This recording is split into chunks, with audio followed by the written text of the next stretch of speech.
Welcome back. Now, I've been asked to do this video before, and I figured today, Monday, November 23rd of 2020, sure. So, the speculation of which teams will be the greatest rivals for Seattle. And I'm just going to do division rivals. So this is how the Pacific Division is going to settle out, and so this rules out Arizona. I want to say Arizona should get an asterisk in this. The Coyotes are not going to be happy about being in the Central. And rightfully so. They're going to be playing outside their time zone a lot. Their travel schedule gets a lot busier, and it's going to be hard for them, to be honest.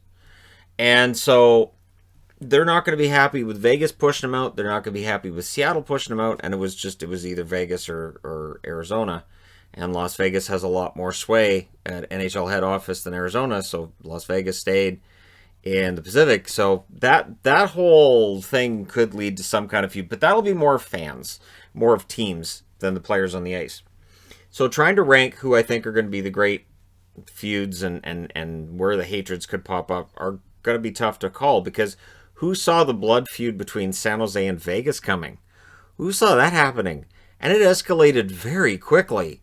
It went from, this is kind of fun, to holy, did he just decapitate that guy? What is going on? What is happening? What happened? It is the epitome of, well, that escalated quickly.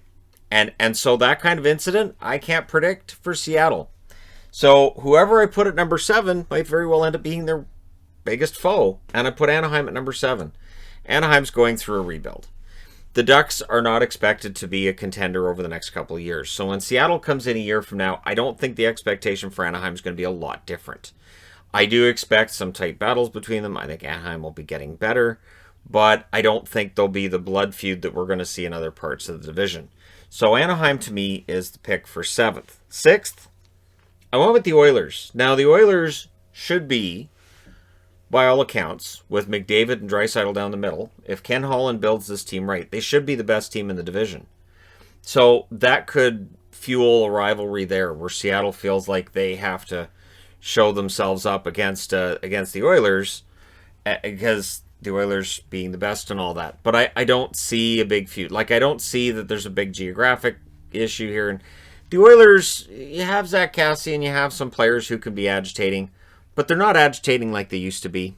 They're not. I remember agitating. I remember the 90s Oilers. Those guys were agitating. This team is not. So while there's some players who can be agitating, as a team, they're not as agitating as they used to be. And I don't see that kind of blood feud between them and Seattle. Now, 2 years from now, somebody's going to look at this video and say, wow, was Shannon wrong? They hate Edmonton and Anaheim. Number 5, the Kings. Don't underestimate the Kings' ability to get under your skin. And I say this as a Canuck fan over the years, that the Kings do tend to get under my skin. Now, they haven't for the last couple of years because, well, they haven't been very good. But they showed signs that they're getting better. And there's always those guys like McDermott. There's always somebody in their lineup that can kind of stir things up. And so while I don't expect the blood feud that I may expect with the top 4, and I am expecting basically 4 big feuds for these guys, the Kings to me are potential. The potential's there for things to get ugly. Number 4, San Jose. So, am I picking who the bad guy's been between San Jose and Las Vegas? Not really.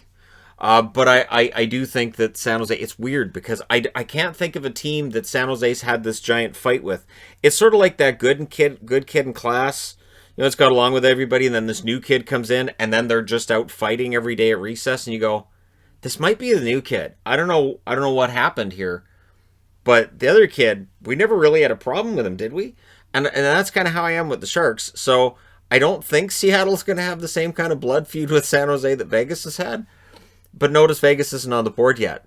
So, right?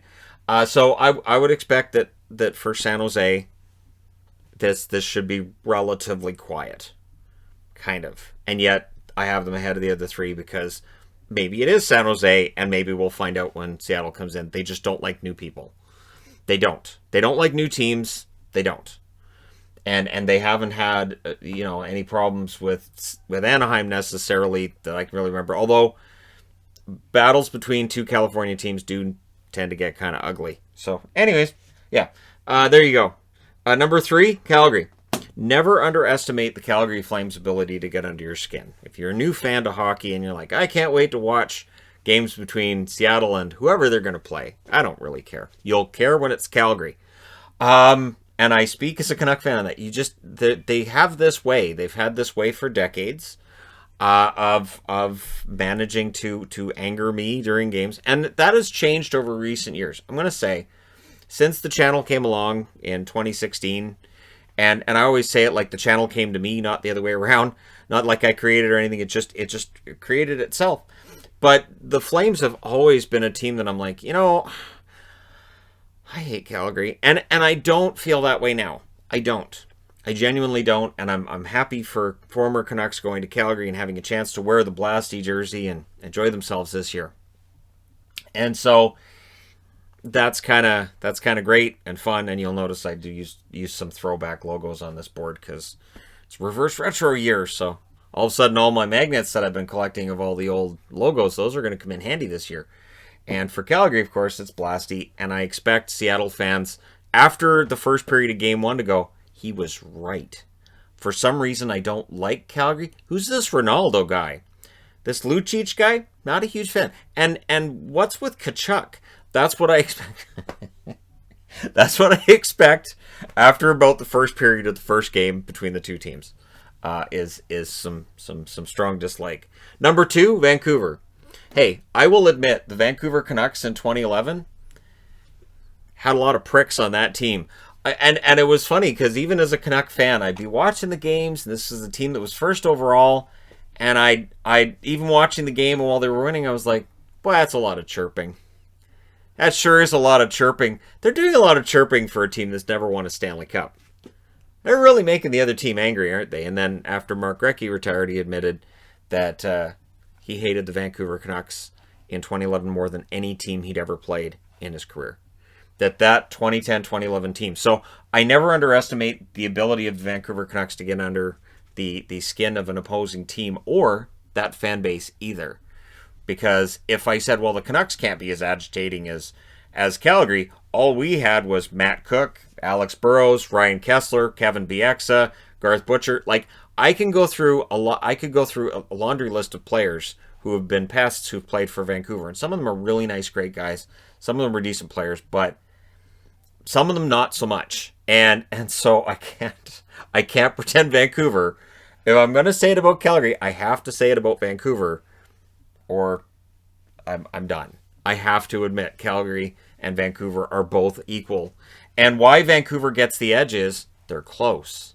So because it's only a couple of hours down the road, that geographical closeness is going to lead to a fight. And also, I think Vancouver I don't know that they're going to end up being a powerhouse. I think they're going to end up being a pretty good team, but I think they're going to be fighting for their lives a lot of nights. And I think Seattle right out of the gate is going to be able to be competitive. And Vancouver, the pressure on them to stay ahead of Seattle is going to be palpable from the media, from fans, and from themselves. They are not going to want a team to come up a couple hours south of them in the States and end up beating them in the standings. So look for some pretty rough games.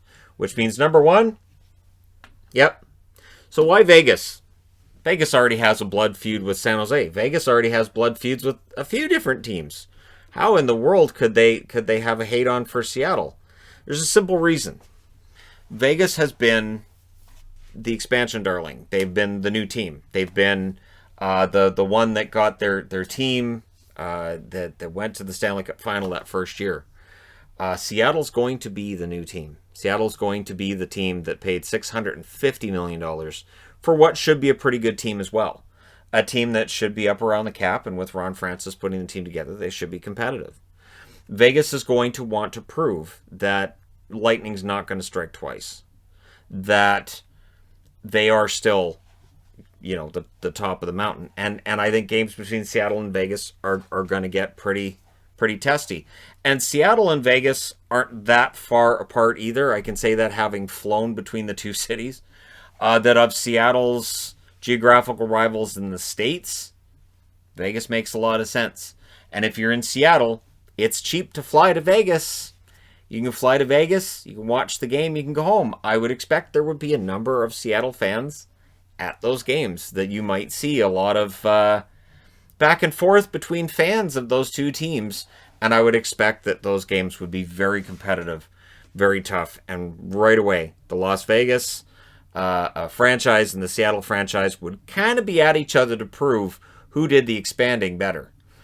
And for Seattle, I don't think the expectation's 109 points. I don't think the expectation's for a Stanley Cup final either.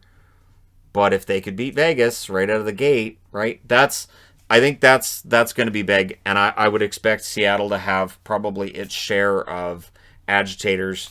Vegas will always have its share of agitators. I think Reeves, Carrier, Nosek, they have built this identity for the Vegas Golden Knights that I think that team will continue even after those players have moved on, even after trades have been made. They're always going to have those agitators in the lineup, and I think Seattle's going to have them too.